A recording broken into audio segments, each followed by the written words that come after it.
Hello, friends. This is Dave Hurwitz, executive editor at ClassicsToday.com, here with Ask Dave.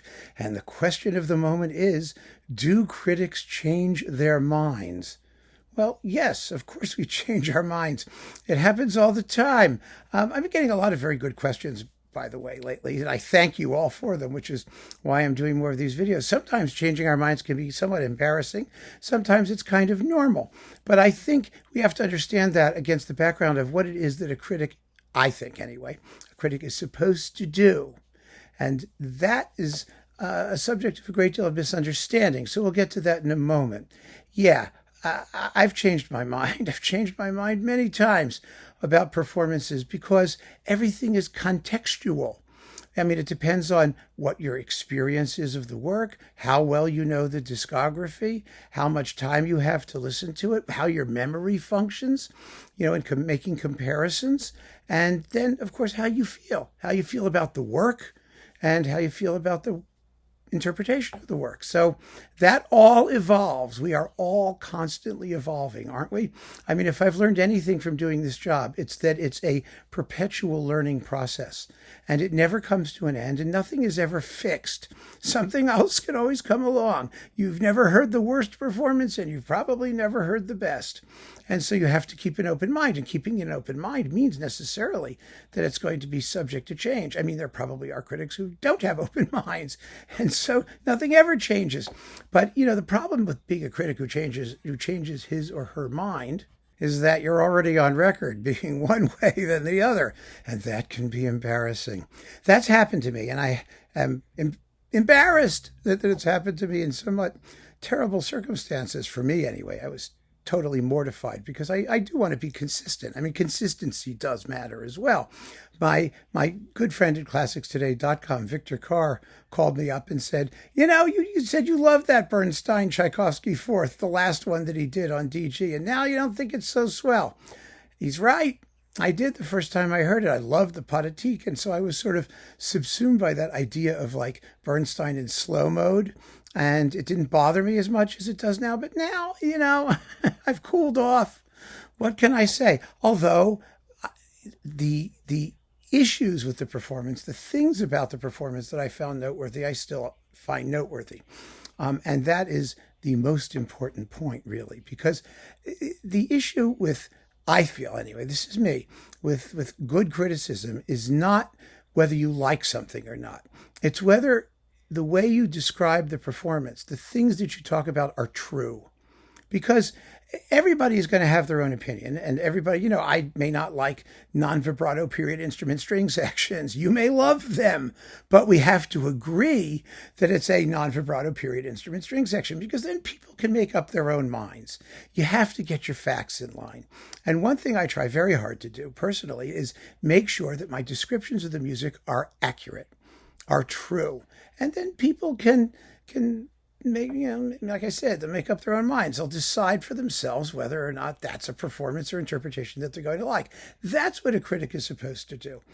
Your view of what you like or don't like is almost irrelevant. I mean, it's fun, right? It's the payoff. It's what you as a critic get to do, say whether you like it or not. So that's part of the fun of being a critic, of course. But it's not the most important thing about criticism at all. The most important thing about criticism is an accurate description of the performance under review. And that has been my guiding light. I've often told critics who work for us at Classics Today, I said, don't write autobiography. Nobody cares if you like something or don't like something. What they care about is what the thing sounds like, or that's what they should care about, frankly. I mean, that's what is most important. The most embarrassing, absolutely embarrassing, humiliating moment I had as a critic, or one of the most, there have been many, but one of the most was when I reviewed Philippe Herreweghe doing Beethoven, Symphonies 4 and 5, I think it was, on the Talent label, which at the time I heard them, I liked them very much. And I'm not a fan of his Beethoven generally, but I liked them. I thought they were very good. It was with the Royal Flemish Philharmonic. Then the entire Beethoven cycle got reissued on Pentatone. And I completely forgot that it had been reissued. It had issued before part of it, partially, on the talent label, and that I had reviewed that earlier one and reviewed it favorably because I heard it again on pentatone and thought, it's terrible. Because that type of performance, that is period instrument Beethoven, but with modern orchestras and modern forces, had become far more common. And there were many other versions of similar interpretive approach, which I thought were far superior. And so in comparison, this one diminished considerably. And so I published on Classics Today a rather unflattering review of it, where having totally forgotten that I'd already published a very positive review of it. And they were both sitting there. Normally, I leave both reviews there because it shows that we change our minds. I think that's a healthy thing. And I'm not embarrassed to show it. But someone from the orchestra wrote to me and said, what the hell is going on with you? You loved this performance 10 years ago. And now here you are trashing it. And I was just so embarrassed. I felt terrible about it. I really did. And I just had to say, hey, that was then, this is now. What can I tell you? The things that I describe about the performance I thought were reasonably consistent, but there were some things that struck me quite differently. And that's just what happens. It's part of the treachery of writing criticism, especially when, like me, you're a generalist. I know that there are scholar critics, for example, people who specialize in minute niches of the repertoire, like, for example, Renaissance choral music, and so they'll do a Josquin disc. And they, I can say whether I like it or not and what I like about it and what I hear, but they can start going into performance practices and pronunciation and stuff and musica ficta and things that I'm not qualified to talk about. But nobody is equally qualified in everything.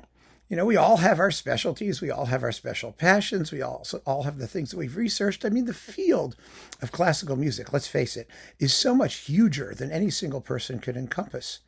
And the field of classical music recordings, which is just as big, really calls on us to become, almost superhuman in terms of, scholarship and knowledge. And nobody can get all of that all the time. I certainly can't.